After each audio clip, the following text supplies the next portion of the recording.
Hello everyone, I welcome you all in this video lecture. In today's video lecture, we will study about the feeding post. We have overhead catenary system and we have substation.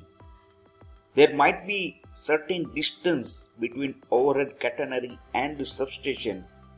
So to feed the power to the overhead catenary system, we require feeding post at certain distance from the substation. Power supply system for traction has mainly following components: substation, feeding post, sectioning post, subsectioning and parallel post, subsectioning post, elementary section. We'll discuss some of sections briefly. Let us start with the feeding post. Two incoming 25 kV feeder coming from substation to the feeder post. And each feeder has two conductors, one for connection to the bus bar, another to the track for return current.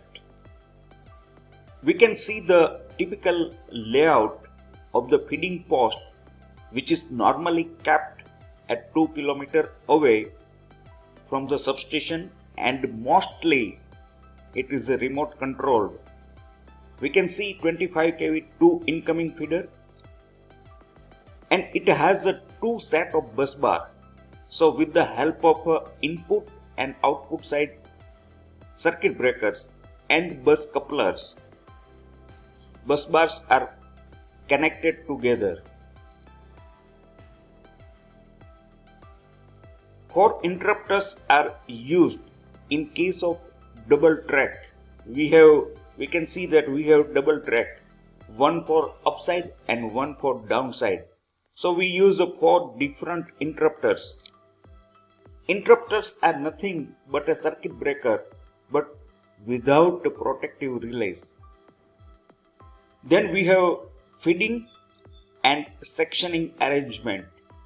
We know that generation and transmission of a high voltage line, that is either 220 kV or 132 kV, but that is in three phase. We require a single phase power for the traction duty.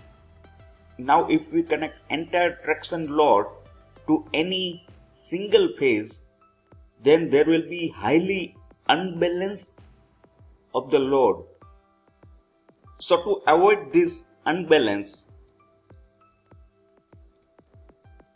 two adjacent substations are fed with the different phases, and neutral section is provided in between the substation. Here we can see that we have different phase. RYB is used to feed different substations. We have up and down overhead catenary system. In between the substation, we have neutral section. When our locomotive cross this neutral system, they cut off the power, and during this dead zone, train moves on its own momentum. Then sectioning and parallel post. Power supply arrangement for up and down track in between feeding post and the neutral section, and additional sectioning and parallel post and one or more subsectioning and parallel post are provided.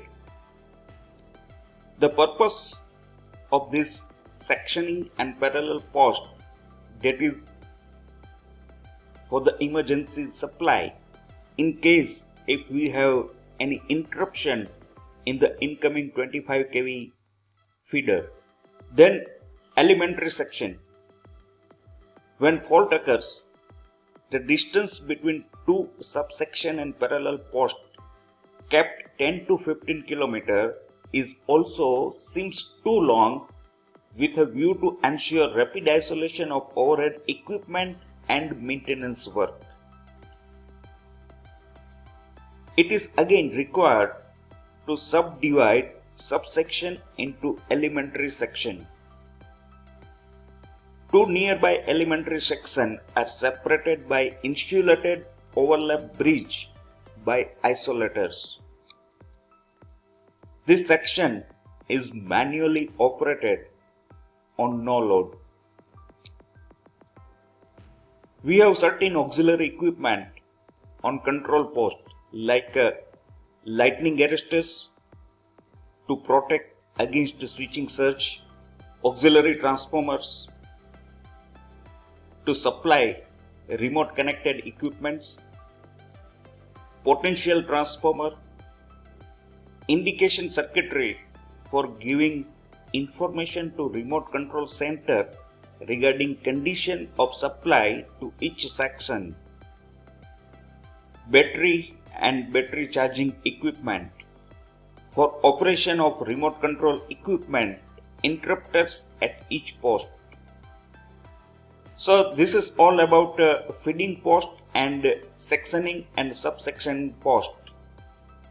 Thank you for watching my video. Keep watching. Thank you very much.